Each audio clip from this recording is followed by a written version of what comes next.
¿Sabías que la verdadera riqueza no empieza con el dinero, sino con los valores? Y es que el capitalismo no se trata simplemente de producir como locos, de consumir como locos, sino de unos valores que se tienen que aprender, que se tienen que enseñar, porque son un contrasentido en la vida humana. Hoy vamos a hablar de todos esos valores, vamos a derribar mitos, vamos a hablar sobre los verdaderos hitos de la riqueza, sobre cómo se construye riqueza a través de los valores y no a través de todas esas cosas que nos han dicho que de verdad atrae la riqueza. Hoy estoy con el Edu Osorio. Tengo la bendición de estar nuevamente con él hoy. Así que bueno, Edu, bienvenido nuevamente a este podcast. Muchas gracias, Rubén. Aquí, como cada 8 días, dispuesto a entregar de la mejor manera valor a quien nos ve y a quien nos escucha.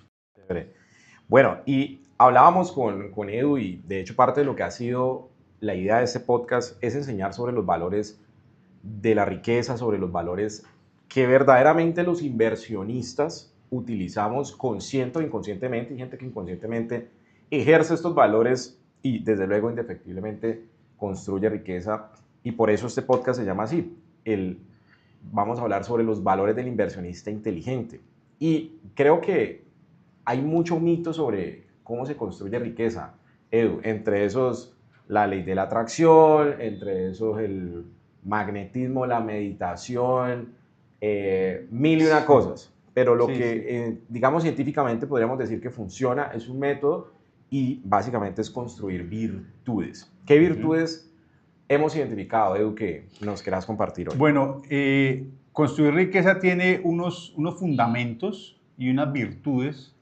Básicamente hablamos de tres: el trabajo y el esfuerzo, y el trabajo duro y con vocación. También tenemos el ahorro, la austeridad y la racionalidad, finalmente. Entonces, digamos que la riqueza se construye bajo estos fundamentos. Son fundamentos económicos, pero son virtudes más allá del tema académico, estrictamente hablando.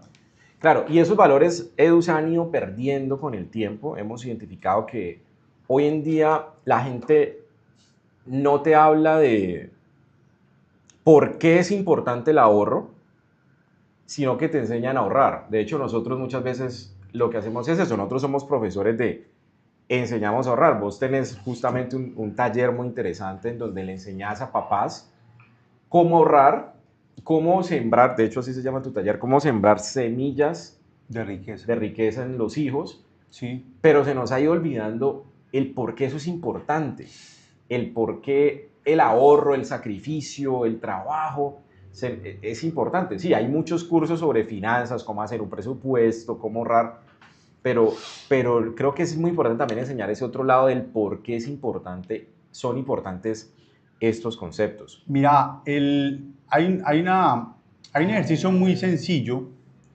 y yo sé que aquí más de uno se va a ver identificado.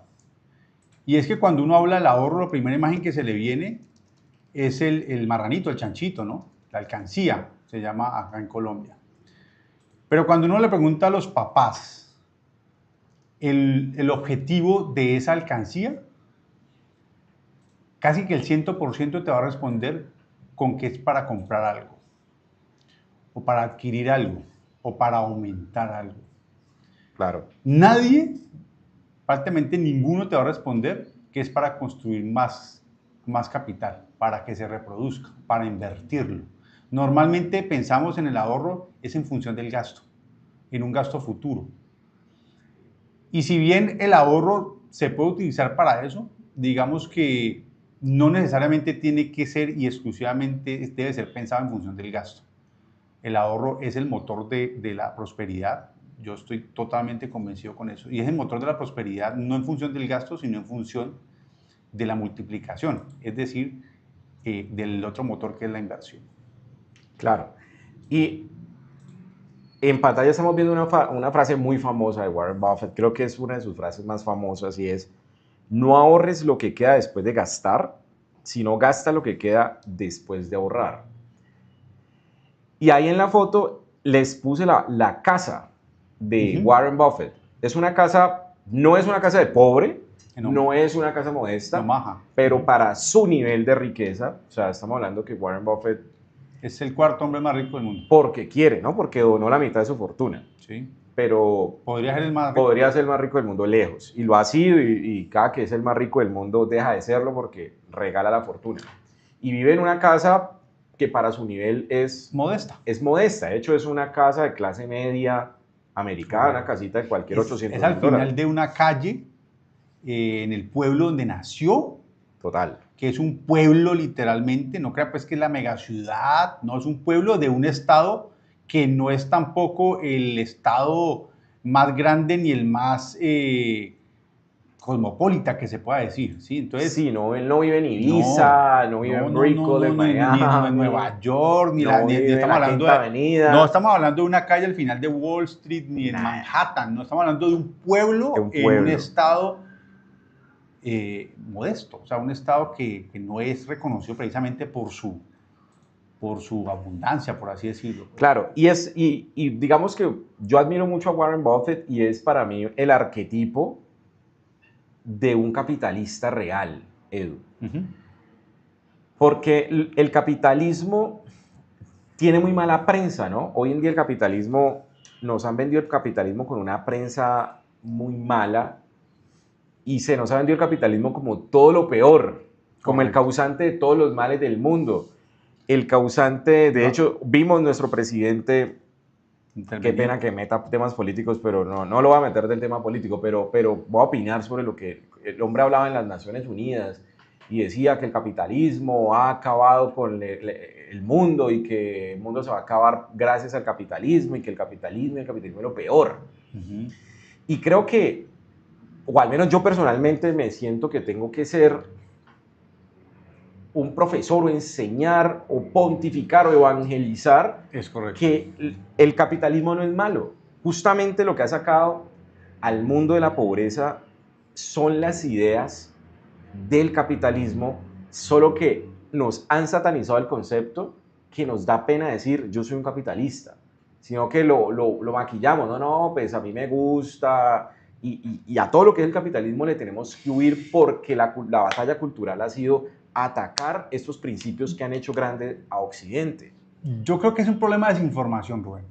Básicamente, las personas de esta época, y lo he leído y lo he visto, y lo vivo de hecho, se les olvida que hasta hace muy poco prácticamente toda la humanidad era pobre, ¿sí? Total. Y no me estoy volviendo muchos años, no me estoy volviendo a la época de Cristo, me estoy volviendo apenas 200 años atrás. Eso no es mucho para la historia de la humanidad. A la gente que vive hoy en día se le olvida o ni siquiera sabe, porque no le ha tocado vivir la escasez y la pobreza, que hasta hace 200 años la pobreza era la normalidad, o sea, era la condición original y no se sabía qué era la riqueza. O sea, todo el mundo era pobre, entonces nadie se preocupaba por ser rico porque todo el mundo era pobre. Y es que lo natural, Edu, como lo estás diciendo, es la pobreza. Lo normal en la condición humana original, sí, es la pobreza. La historia humana tiene más o menos 20.000 años. ¿Listo? No la raza, la historia, desde que empezamos a registrar libros y a registrar cosas. Tenemos 20.000 años de civilización más o menos. De esos 20.000 años, Edu, 19.800 años, o sea, más del 90% del tiempo, la civilización humana vivió en condiciones de pobreza. Lo normal es ser pobre. Era ser pobre. ¿Qué es lo anormal? ¿Qué es lo milagroso? La riqueza.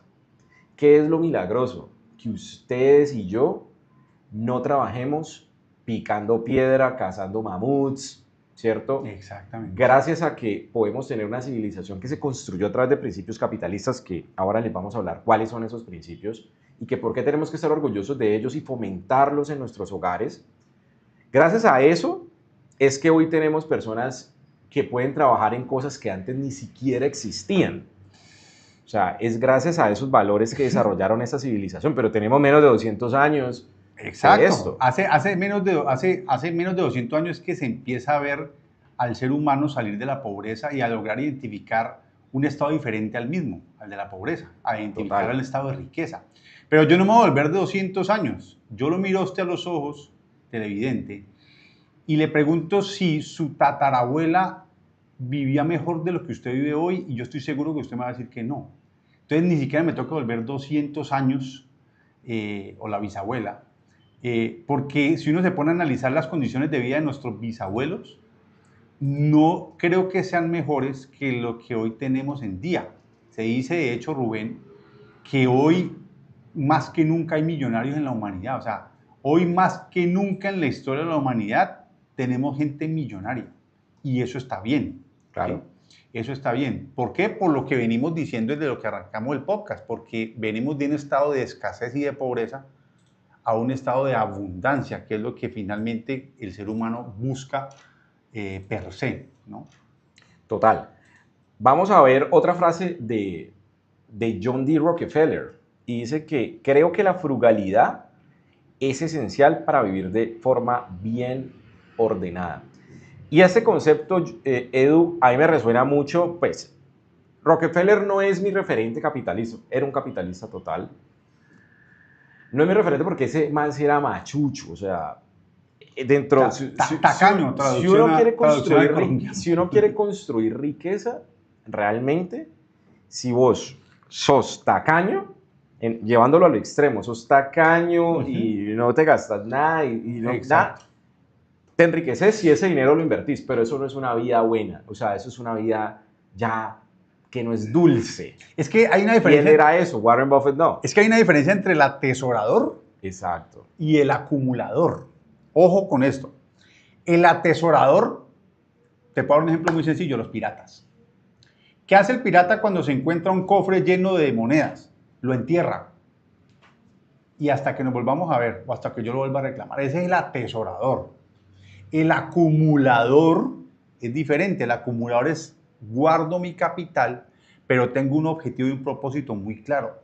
Y es que ese capital en el futuro se va a multiplicar. Es decir, lo voy a retornar nuevamente al sistema económico para que el sistema económico me retorne a mí una rentabilidad, unos resultados del ejercicio de yo haberlo retornado. Esas son las dos cosas que la gente tiende a confundir. Entonces, una cosa es el tacaño y otra cosa es el acumulador con objetivos bien definidos. Claro, y es que lo que nos decía, o lo que yo leo en la frase de Rockefeller, es algo en lo que si ustedes se ponen a ver las personas ricas, pero saquemos de rico aquí a las Kardashian, es decir, a la farándula, ¿cierto? Porque normalmente como la visión de rico, la visión de rico es como muy lo que tenemos en el social media, que son esos famosos, listo, no, Charlie Sheen, no eso. Póngase a ver, el empresario, el rico, la persona que lleva por generaciones una riqueza, son personas que tienen una vida ordenada. Y es que la construcción de riqueza necesita ese primer valor, y es construir o tener una vida ordenada. Tener una vida ordenada, en mi opinión, es más poderoso que usted hacerse baños de agua congelada, como lo vemos hoy en día, tanto vendedor de ideas, que meten la cabeza a las 4 de la mañana en el agua y la sacan y hacen un poco de rutinas. Lo más importante no es echarse agua fría en la cara, no es mirarse al espejo y decirse yo soy lo máximo, sino que si usted es capaz de vivir una vida ordenada, usted indefectiblemente ya está en el camino hacia la construcción de riqueza. Entonces no necesitas, el inversionista no tienes que ser millonario. De hecho, vos invertís es para volverte rico, para volverte millonario. Pero el primer paso para eso, ¿cuál va a ser? Vida ordenada y vida honesta. Creo que esto muy poquitos nos hablan, y si vos lees un libro de crecimiento personal y sobre todo esa literatura de la red de mercadeo que te enseñan, pushing para ser millonario, nadie enseña lo que realmente te hace rico, y es la honestidad y una vida de orden. Y es que el orden es fundamental. En los problemas financieros, de hecho los problemas financieros son hijos del desorden. Y solamente con orden se solucionan. Entonces, el principio fundamental y el primero, de hecho, es ordenar la casa, como digo yo. Al menos cuando yo hago mis sesiones de coaching, cuando yo atiendo mis clientes, cuando atiendo mis pacientes, como lo llamo yo, El primer principio lo primero que tocamos es el orden porque los problemas financieros nacen del desorden, son hijos del desorden y básicamente es con el orden cómo se soluciona. Entonces, el orden es un factor fundamental y diría yo que es el primero en el camino pues, de la Edu, prosperidad. y en esos clientes que tenés, porque yo asesoro más clientes es en el tema de inversiones, de ayudarle a mis clientes a construir sus sueños o a llegar a sus sueños a través de la inversión. Pero ya que lo pones sobre la mesa, ¿cómo manejas el tema de, exacto, vos decís que es el desorden y vos puedes ordenar unas cosas porque le vas a ayudar a organizar? Y de hecho vos como asesor es como si vos llegaras a esta oficina y me ayudaras a organizar, a ordenar la oficina. Pero una vez te vas, queda un desordenado interior. ¿Cómo crees vos que eso se puede abordar? Digamos que... A ver, ese es el tema cuy, como digo yo. Es el tema El cuy del relevante, el asunto. cuy del asunto. Porque vos tenés toda la razón. Y de hecho, cuando yo estaba estudiando para ser coach de finanzas personales, a nosotros nos decían, el éxito del coach no está en las sesiones de coaching, sino cuando el coach no está. O sea, es cuando el coach no está, Que se cuando la nota la persona mano. que está, cuando el coachee está solo, que está ejerciendo y haciendo uso de su racionalidad o irracionalidad, ahí es donde se ve el éxito del ejercicio. Entonces, yo tengo un tip con el que arranco para, de una u otra forma, incentivar el orden, y es que genere una visión. O sea, yo lo proyecto al futuro ordenado, resultado de algo que está haciendo en este momento. Entonces, cuando decimos que vamos a empezar a organizar la casa y empezamos a traer toda la información financiera de la persona, yo lo hago que se proyecte al futuro cómo sería una vida organizada, cuál sería el resultado de esa vida organizada. Cuando la persona se proyecta al futuro y se visualiza en ese estado, se genera un tema de motivación, ¿sí? Entonces, Okay. hay una motivación detrás para que la persona lo haga. Entonces, cada vez que esa persona, cuando ya yo no estoy al lado de la persona o face to face, como digo yo, esa persona va a acordarse, sí, de hecho me dicen, mira, cuando ya yo me iba a gastar en esta necedad, se me apareció el Edu aquí al ladito y la vocecita me dijo, acuérdate que tu propósito superior es este y que si no lo haces o si haces esto, pues no estás enfocado y no estás tratando de cumplir con esa visión que tienes. Entonces, así lo manejo yo. Creo que es eficiente de una u otra forma y de hecho me lo manifiestan y por eso lo conservo, porque es cuando no está uno, cuando realmente se da uno cuenta de que las técnicas y las tácticas que uno aplica pues han funcionado finalmente. Entonces, de hecho, con eso que estás diciendo, a mí me queda claro que de verdad la riqueza no es un tema necesariamente de suerte. A veces, o sea, a veces sí, pues porque no es lo mismo nacer en Cuba que nacer en Estados Unidos, que Sí. por el hecho solo de nacer en Estados Unidos ya vas con una inercia, ¿cierto? Pero apartando eso, la riqueza es un tema de valores y volvemos a caer ahí. Porque probablemente esa persona que a sus 40 tiene una vida financiera desordenada, mira que esa vida financiera desordenada se empieza a notar después de los 30, los 25, cuando, claro, uno antes de esa edad no ha empezado a ganar dinero. Entonces Correcto. no se ha puesto en esa situación en donde necesita administrar su dinero. La administración. Por eso es tan importante, Edu, en los hijos, incentivar estos valores, porque esto no es natural al hombre.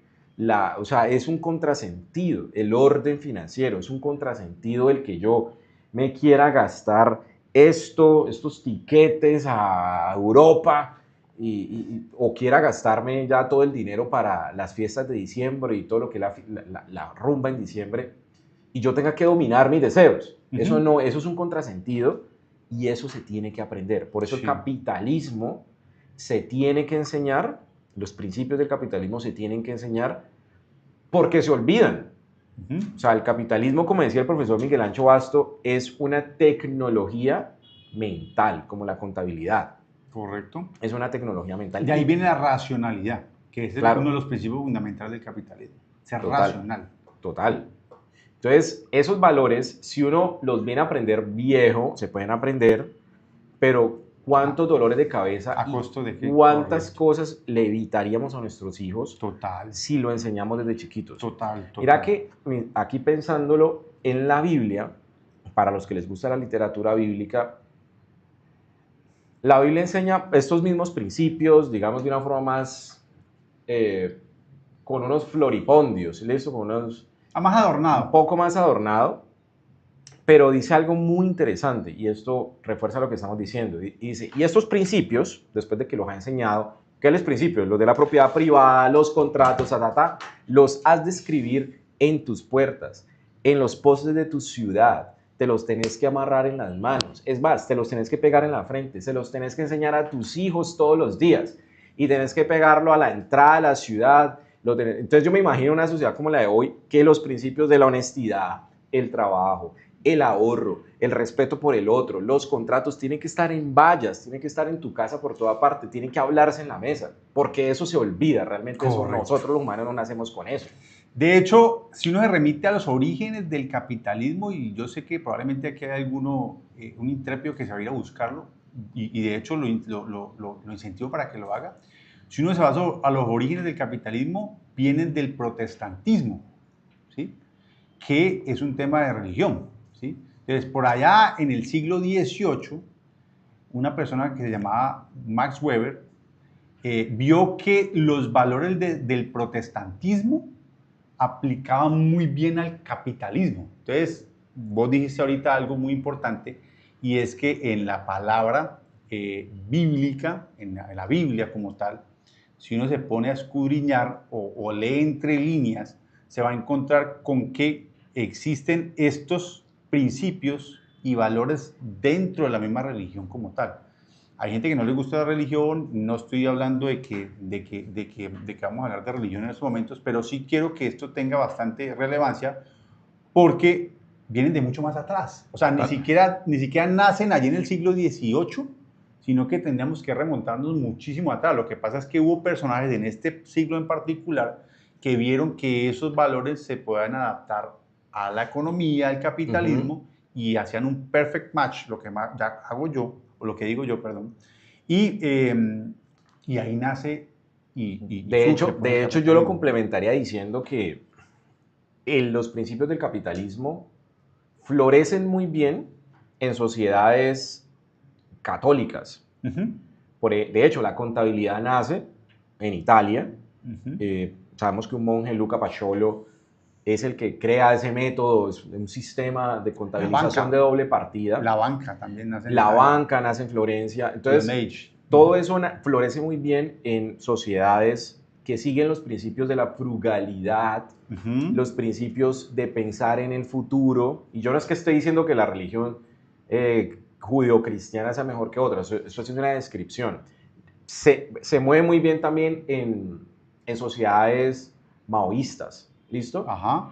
¿Por qué? Porque ellos piensan en el futuro, piensan en la austeridad, en la frugalidad. Entonces, cuando vos empezás a hacer ese tracking en dónde es que florecen muy bien esas sociedades y luego se esparce como una mancha de aceite por todo el mundo, Sí. que de hecho, ya que lo decís, claro, mundo católico empieza a pensarse en el futuro, en vivir frugal, en ahorrar, en invertir, en cuidar al prójimo, porque en esa época no existía pues todo lo que existe hoy como un Estado nacional. Esas ideas, pues claro, el protestantismo sale, se exinde de la Iglesia Católica y va al norte, Alemania, Inglaterra, Reino Unido, Irlanda, y de ahí lo que pasa es que ellos saltan a Estados Unidos. Correcto, América. Cansados de esas guerras europeas.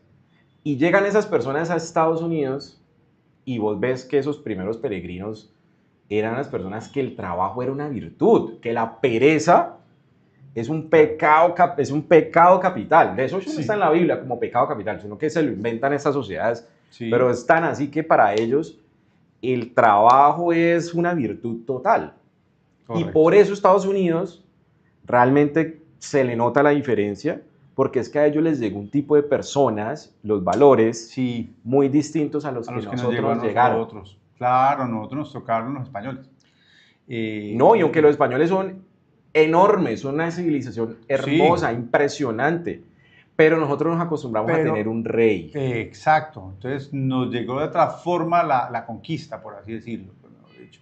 Y bueno, y los brasileños, la gente de Portugal, todo el cuento. Peor. No, yo no voy a hablar aquí mal de los No, españoles, no esto hace para una nada. descripción Es, histórica. es un tema de historia, yo ya no puedo Ujú. cambiar eso, yo no soy nadie para cambiar eso ni en la cabeza de las personas, ni mucho menos en lo que ya pasó.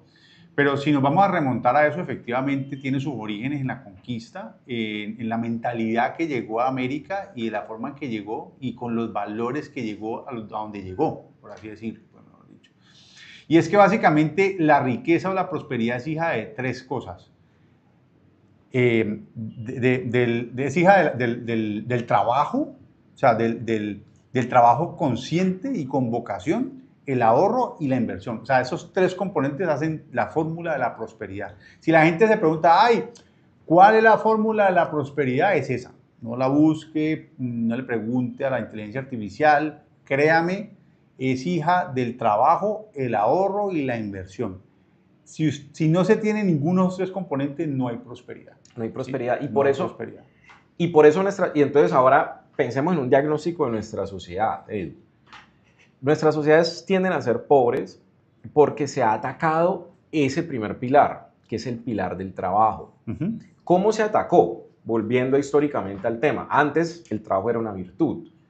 Pero digamos que aunque, por ejemplo, Marx, él nunca hace una crítica directa al trabajo, él se introduce unas ideas, que esas ideas nos llegaron a Latinoamérica.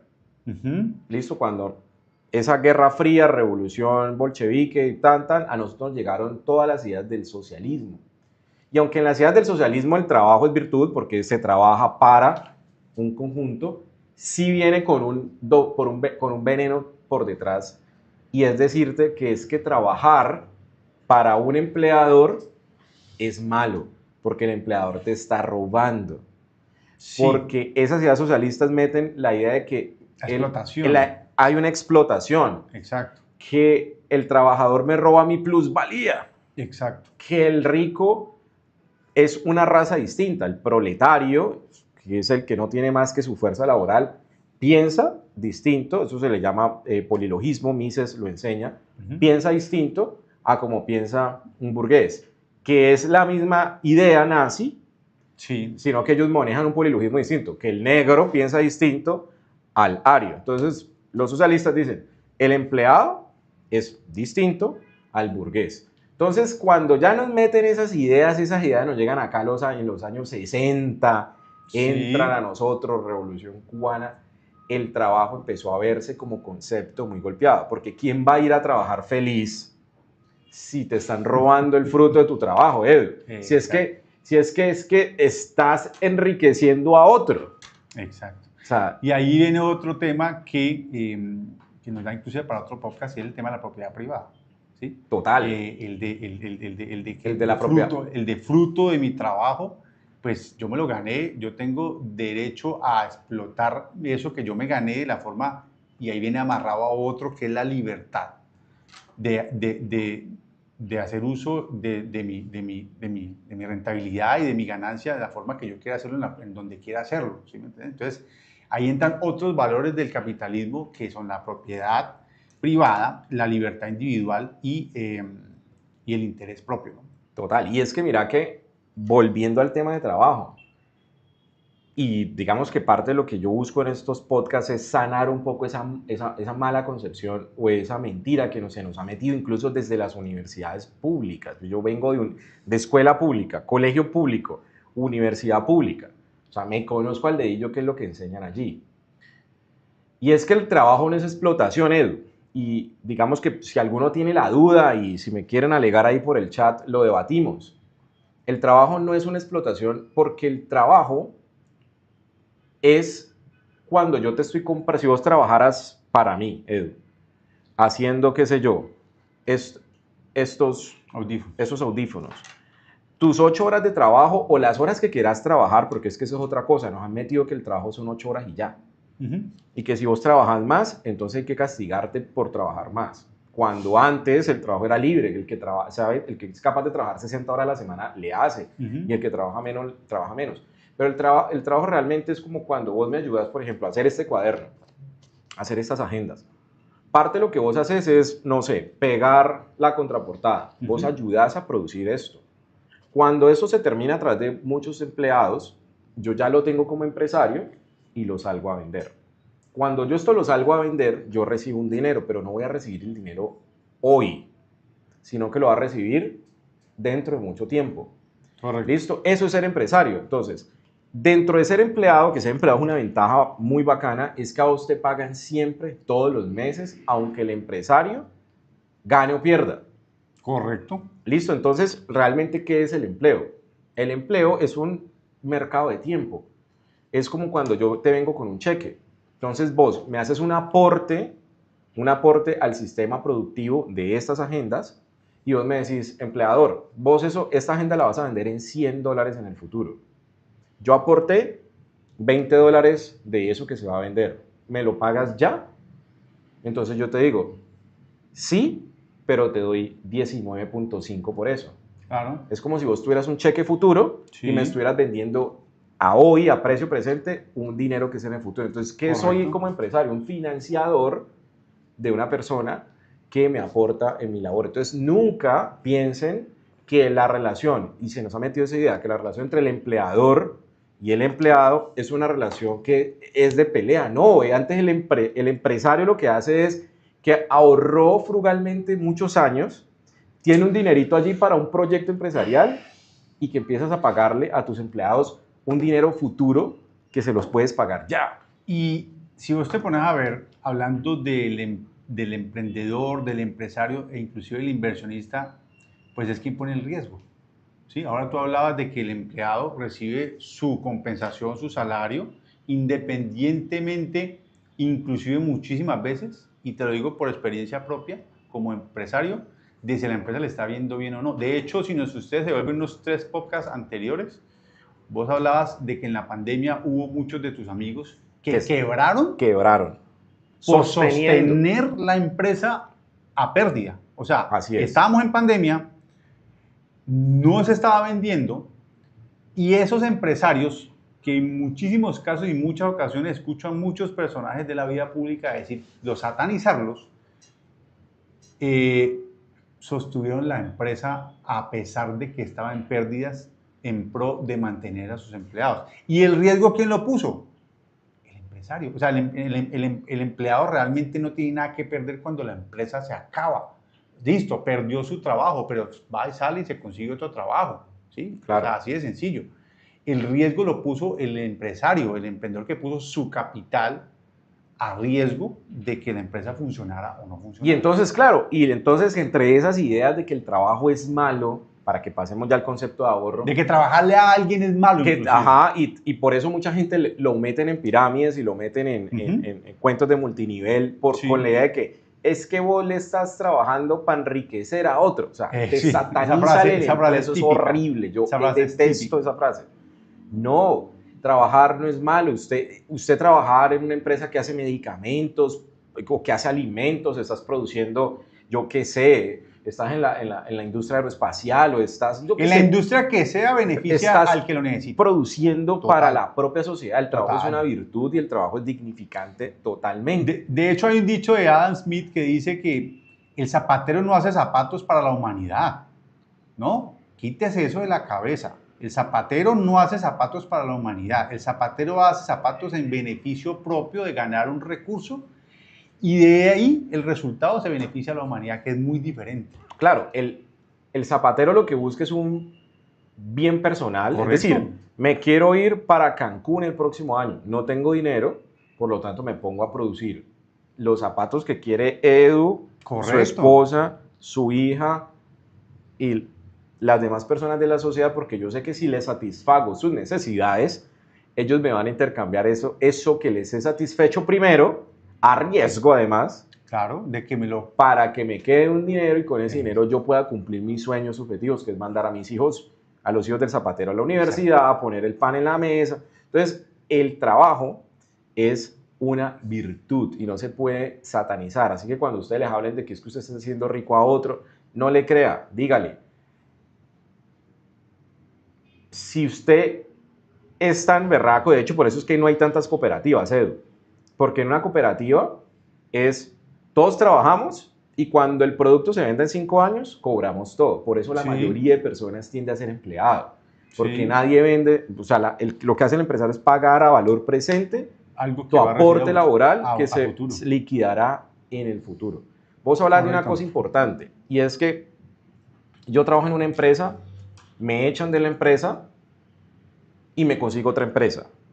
¿Listo? Ujú. Pero mucha gente eso le puede estar entrando en reversa, Edu, porque a veces conseguir trabajo no es tan fácil. Eso es otro cuento muy diferente. O sea, yo estoy hablando de la base del concepto, ¿sí? Ujú. ¿Por qué? Porque yo sé que esto crea roncha, yo sé que algunos van a decir allí, no, y es que el trabajo está escaso y hay desempleo, pero eso es un tema muy diferente. Yo estoy hablando del Total. concepto como tal. Si Pero a eso quería usted tiene que llevarte. saber bien que usted como empleado, pues lo único que pierde es su empleo. Aquí estamos hablando de que el empleador no solamente está perdiendo un capital, ¿sí? Sino que probablemente está perdiendo un sueño. Y ya eso es otro tema muy diferente y tampoco voy a ahondar Ahora, allí. ¿por qué entonces una persona que se desemplea, hay sociedades en donde se emplea rápido y sociedades en donde no se emplea? Pues, Pensémoslo, vamos llevando a la gente, porque estos valores son trascendentales a todos, son sí, claro. transversales a todo. Claro, si usted sale, ¿qué es lo ideal? Que yo salga de una empresa y salte a Eso otra. es lo ideal. El mundo ideal es así, ¿Qué se correcto. necesita para eso? Liquidez, como cuando nosotros hablamos de la bolsa de valores, Ujú. liquidez, que yo vendo una acción y otro me la compra. Lo Correcto. mismo pasa en el mercado laboral. Yo lo que quiero en el mercado laboral es que fácilmente yo pueda saltar de un trabajo a otro. Cuando yo tengo mercados laborales lentos, es porque Total. al otro lado No hay no hay una demanda de demanda. trabajo. Exacto. ¿Por qué no la hay? Porque no hay empresarios. ¿Y por qué no hay Exactamente. empresarios? Y eso es otro podcast totalmente. Y no hay empresarios porque la empresa se hace ¿con qué? Con Capital. capital. ¿Y el capital con qué se hace? Con ahorro. Ahorro. Ese es Es el que todo segundo es una. Bueno, miren lo bonito que es. O sea, estos aquí valores. estamos uniendo las cosas para que entiendan realmente de dónde viene, porque es que la gente no entiende de dónde viene. La gente solamente le hablan de una cifra de desempleo que de hecho ha empezado a bajar en el país y eso está muy bien. Pero la gente no ve más allá de eso, de la cifra como tal, de dónde viene, por qué subió, por qué bajó. La gente no entiende. La gente cree que el desempleo subió porque los empresarios les dio por echar la gente o porque no, o sea, no es por eso. Es porque el empleo también tiene sus dinámicas de oferta y de demanda, ¿sí? Entonces, ¿qué es lo que le conviene a un empleado? Como decías ahorita, Rubén, lo que le conviene a un empleado es que en el mercado se esté demandando lo que yo estoy ofreciendo como empleado, ¿sí? Si no hay demanda de lo que yo ofrezco, no va a haber Exacto. quien me Entonces, contrate, así de sencillo. pensemos en cómo se construye esa demanda de empleo. Las empresas básicamente son el ahorro Ujú. de un hombre arriesgado como vos y como yo que somos empresarios, emprendedores, que ahorró por tiempo, dejó la rumba, una vida organizada, dejó el licor, ahorró un dinero, aseguró a su familia con lo justo y Sí, le sobra un dinerito y dice, ole, voy a vender helados. Entonces, eso es una empresa. sí, Yo cogí mis ahorritos, monté la nevera, la máquina de helados y llamo a un empleado. Para yo poder llamar al empleado, yo necesito tener capital, Edu. Y el correcto. capital se construye con ahorro. Vamos al punto, ya trabajé, ya, ¿cómo ahorro? Hay unas técnicas de ahorro. Pero Edu, por más que existan técnicas de ahorro, los impuestos son impajaritables y los impuestos son el peor enemigo del ahorro, de la construcción de empresa. Es el peor enemigo. Sacando la vida desordenada y todo eso, los impuestos son eso. Entonces, cuando hay muchos impuestos, yo tengo $50,000 para montar un negocio de helados, ya no los tengo, tengo 10,000. Por eso no puedo hacer una empresa. Sí, Y no es entonces que es que los empresarios Belial, Belcebú, Buciraco, ujú, no quieren dar empleo. Es que sencillamente se ha destruido el ahorro de los correcto. posibles empresarios y ese ahorro se ha transferido a la hacienda del Estado y esa plática en el Estado se fue en sueldos y se fue en gasto, porque los Correcto. sueldos del Estado realmente son gasto y chao, se fue. Sí, Entonces, los impuestos son precisamente eso que yo llamo la broca en el café, eso que carcome por dentro al capital y que finalmente es el que no le permite totalmente. generar las cosas, ¿no? De hecho, hay un impuesto que la gente no lo ve como impuesto y en Colombia se llama el IPC, ¿sí? El índice de precio al consumidor, eso es básicamente un impuesto. Lo que pasa es que no nos lo muestran como tal, ¿sí? No nos lo muestran. Es un Claro. tema netamente monetario, pero es el impuesto más impuesto de todos y el más ¿Qué es la disfrazado de inflación? todos. Es la inflación, exactamente. Lo que usted conoce como inflación, déjeme decirle y abra los ojos, eso es un impuesto, ¿sí? ¿Por qué? Porque esa inflación, a usted le van a decir que depende de muchas cosas, pero básicamente siempre la inflación será un tema monetario. O sea, ese es el resultado de un tema monetario, ¿ya? Y al ser de un tema monetario, el que controla los temas monetarios es el Estado. Y finalmente eso termina siendo un impuesto, ¿ya?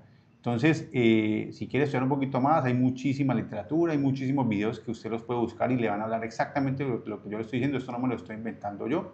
Hay muchísima literatura y muchísima información allá en internet donde puede buscarlo, pero no lo hacen ver así, ¿sí me entiendes? Lo Total. hacen ver como resultado de otras fuerzas económicas que probablemente tengan que ver en cuanto a su análisis, pero siempre será un tema monetario y Total. resultado de una Entonces, política monetaria.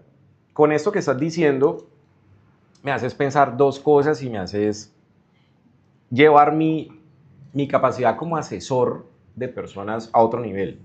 Porque muchas veces uno como asesor cree que el otro es pobre porque quiere, ¿no? Que eso es una frase, ¿no? El que es Usted es pobre pobre porque porque quiere. quiere, sí. No, no, es pobre por desordenado. Total. Y sí, hay que tener unos valores allí, pero sabes también que hay un enemigo allá que socava esos valores del ahorro, de la frugalidad, y es el Estado. Porque vos me estás hablando del IPC, ¿y qué es eso del IPC? Se los hablo así a ustedes que nos escuchan acá. Cuando un político quiere mostrar resultados, quiere mostrar empleo, quiere mostrar crecimiento, construcción de puentes, todo eso, se pone a imprimir dinero. ¿Listo? Ese dinero, el problema no es imprimirlo, Edu, porque es que muy fácilmente si el presidente Petro coge y dice, a partir de mañana multiplíquese por 10 todos los saldos en las cuentas bancarias de todos los colombianos, punto. Ni siquiera hay que imprimirlo. No, o sea, se pone... No, eso es un número en un no pasaría computador. nada. En ese sentido, no pasaría nada. Si multiplicamos automáticamente el dinero de todas las cuentas bancarias de todas las personas del país, no pasa nada, no va a pasar nada. Pero ¿qué es lo que pasa? El problema de la inflación, el problema de imprimir dinero no es que se imprima así, sino que se imprime de esta manera. La plata entra primero a los bancos. Al banco, sí, Ajá, los banco bancos entra comerciales. y lo irriga a los bancos Y de de ahí segundo se le nivel. presta al constructor, Sí. de ahí se le presta al que hace carreteras, y de ahí se le presta al que yo quiera beneficiar, al que construye data centers para inteligencia artificial, el que construye, el que hace defensa. ¿Listo? Esos se enriquecen con ese dinero recién impreso, esos se benefician. Luego esos van por el acero, por el ladrillo, por y el dinero cuando ya llega al final, allá usted el empleado, ya los precios han aumentado y ya usted, ese dinero que le llegó depreciado. Ese es el problema. De hecho, el primer ganador es el Estado.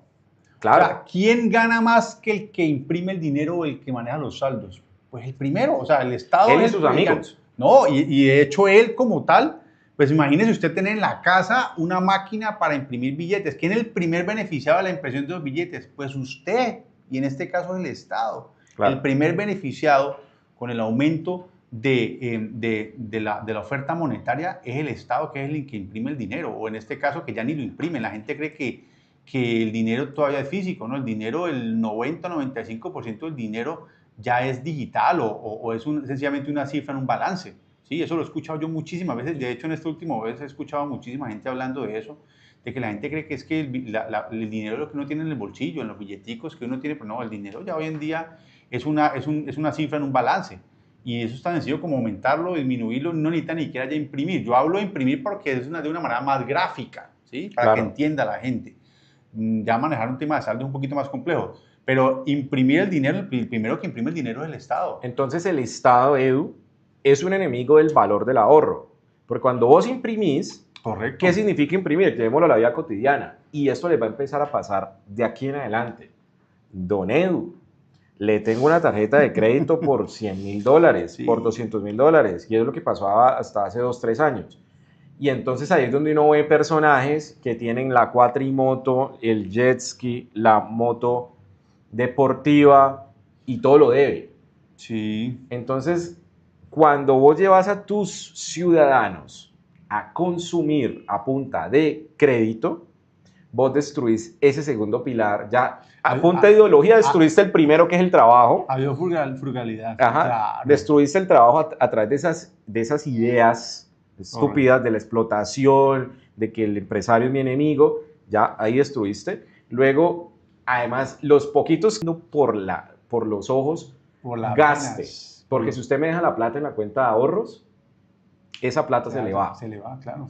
Me le gasto la plata. El banco te dice, usted me deja allí. Estamos diseñados, bueno, no estamos diseñados, esa no era la frase, no la tengo que corregir. El sistema está diseñado para que gastemos. Sí, exacto, en épocas de expansión monetaria. Exacto. Entonces, el Estado es el primer destructor de estos valores, y por eso en literatura bíblica se nos enseña que debemos tener, lo ideal es tener sociedades sin Estado, sin reyes, sino que las sociedades deberíamos constituirnos a través del respeto por los contratos, las instituciones como las aseguradoras, pólizas de seguros y valores, el respeto a la vida, a la libertad, a tu propiedad privada. Correcto. Y eso es lo que pasa, porque el Estado, cuando lo montas, es un destructor de estos dos primeros valores, que es el del trabajo, el del ahorro. Y pues si no hay ahorro, Edu, volvemos a lo mismo.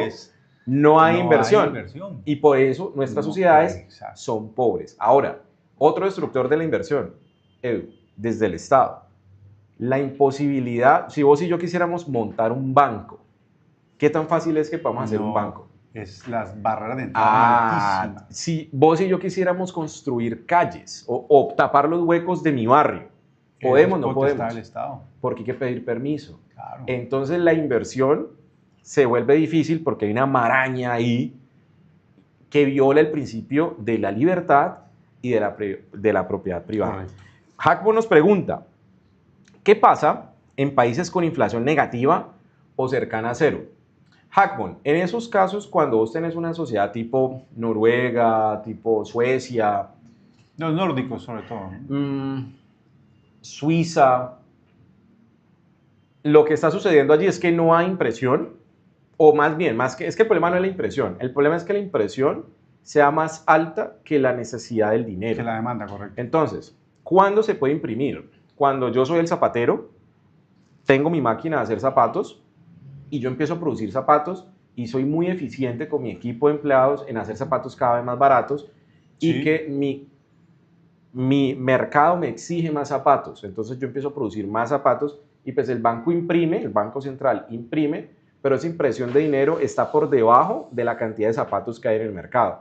Si lo que hace el Banco Central es imprimir más dinero de cuántos zapatos hay, pues hace que se deprecie el valor de la moneda. Eso es básicamente lo que sucede en esos países. Entonces, en esos países lo que estás viendo es que hay una producción o que hay más productos que dinero fiat. Básicamente es eso. Hay más productos que dinero fiat. Correcto. Eso es lo que sucede en ese tipo de sociedades. Okay. Entonces, viejo Edu, voy a poner en pantalla nuevamente al profesor Miguel Ancho.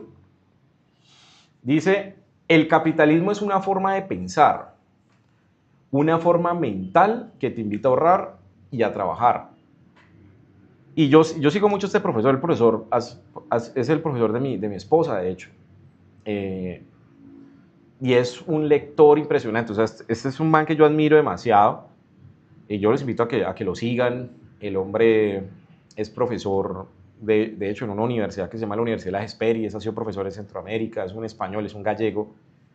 Y es un defensor del capitalismo. Y yo le aprendí a él algo. Es que uno defiende el capitalismo porque es el sistema que más ayuda a los pobres.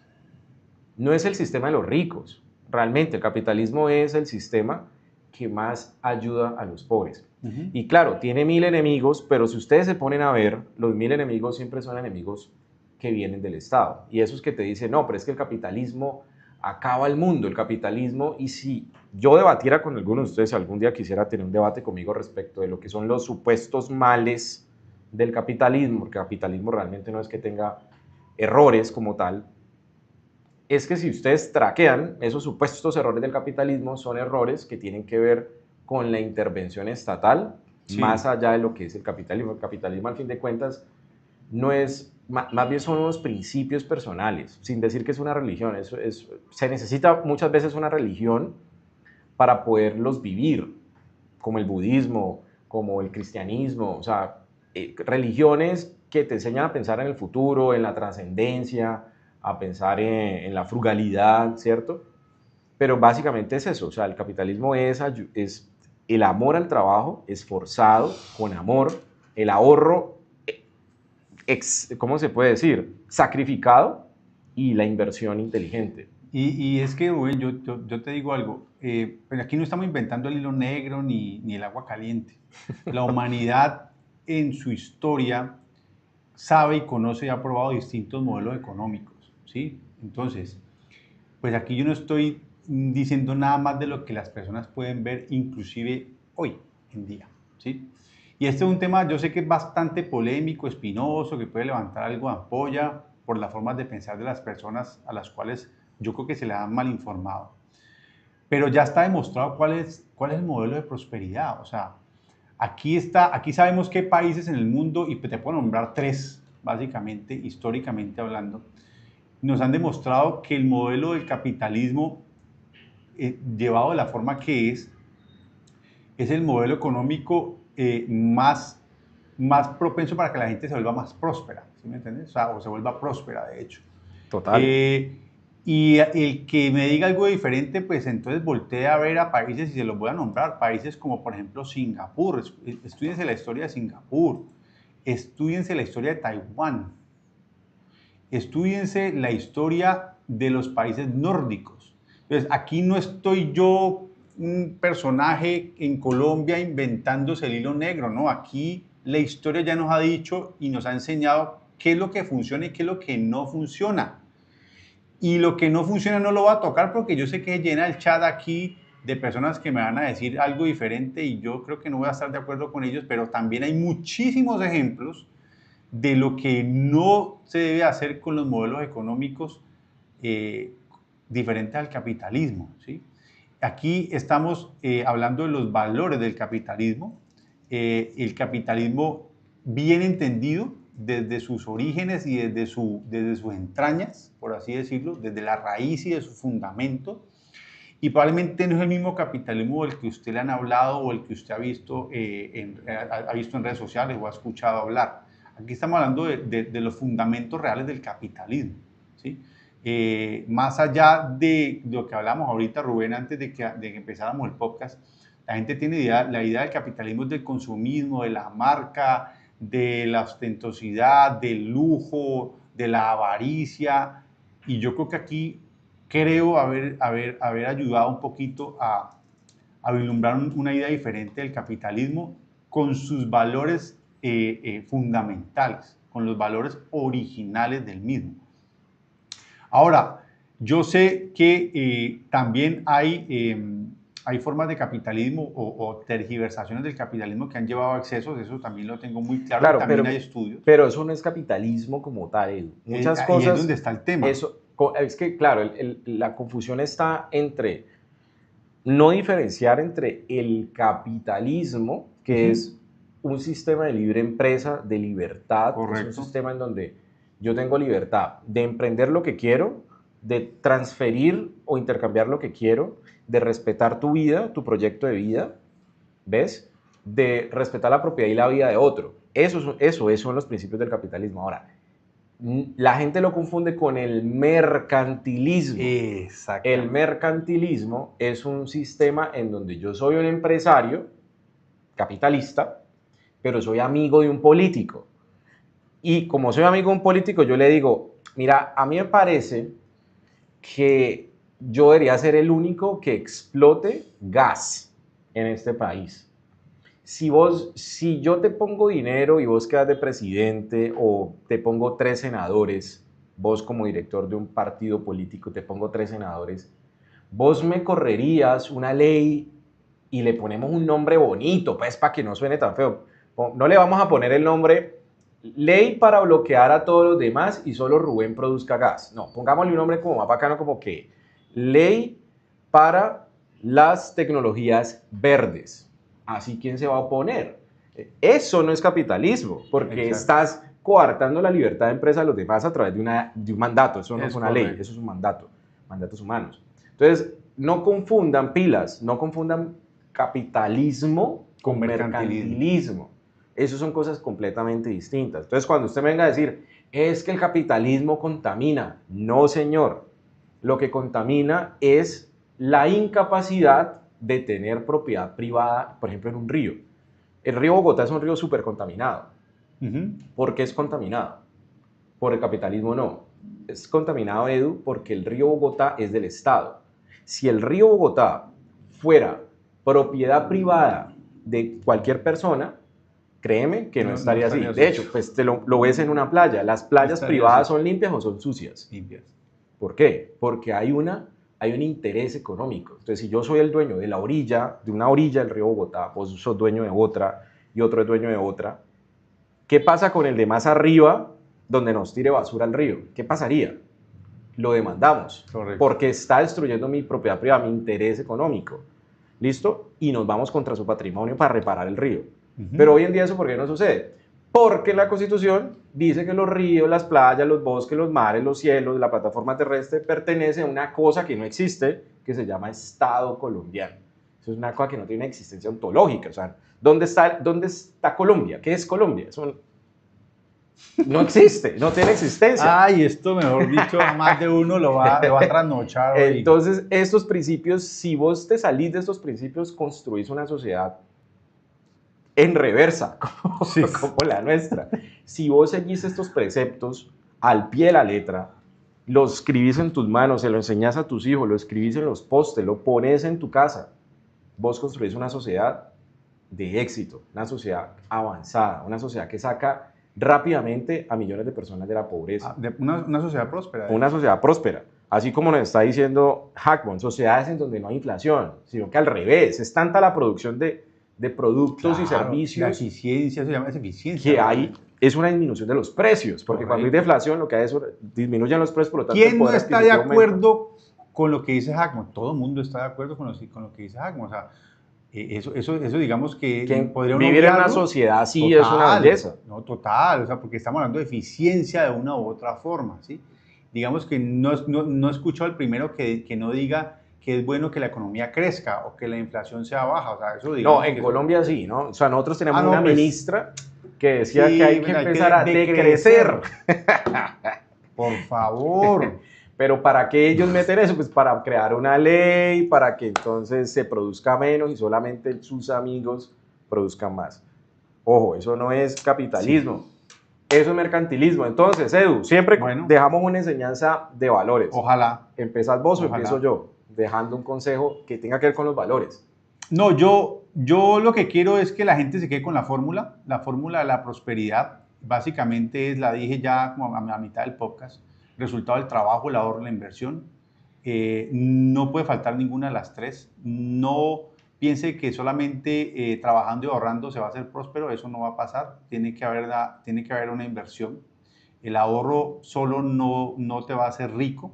El ahorro con propósito sí te va a hacer rico. Y tampoco piense que se va a brincar el trabajo, que solamente se va a ganar la lotería en algún día y ahí va a poder ahorrar y poder invertir. No, hay que trabajar. Entonces, yo la enseñanza que quiero y que las personas quiero que se lleven para su casa hoy es que la prosperidad sale de los tres valores, de estos tres valores: ahorro, trabajo, ahorro e inversión, básicamente. Y bueno, yo como consejo les dejaría lo que le enseño a todos mis alumnos. Si usted quiere ser un inversor de éxito, usted tiene que empezar primero cultivando esos valores. Y que esos valores, ideal, si los transmite a sus hijos. De hecho, eso va a ser el siguiente podcast. Y acá tenemos un experto en eso, que es sobre finanzas y valores para sus hijos. Cuando usted empieza a transformar su vida a través de los valores, a través de la honestidad, a través de llevar una vida ética, una vida de buena reputación, de personas que quiera hacer negocios con usted, porque si la gente sabe que usted no miente, ¿con quién va a querer hacer negocios? Pues con usted. Si usted es una persona ética, honesta, que no roba, que no le miente al otro, que le cumple los contratos, si usted es una persona que es capaz de vivir por debajo de sus posibilidades, eso en el concepto está muy bien, pero eso solamente, allá solamente se llega entendiendo unos valores y un valor de la frugalidad, y eso es un valor casi que religioso. El valor de la frugalidad es un valor prácticamente religioso. Entonces, Sí. si usted quiere ser inversionista exitoso, cultive estos valores.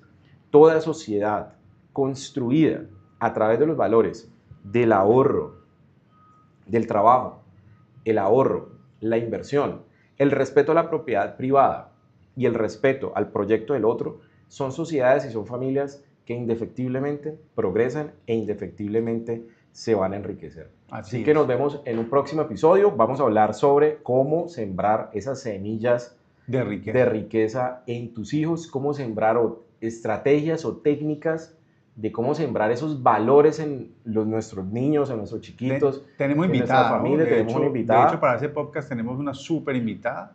Ella fue alumna de la academia, sigue vinculada de una u otra forma con la academia.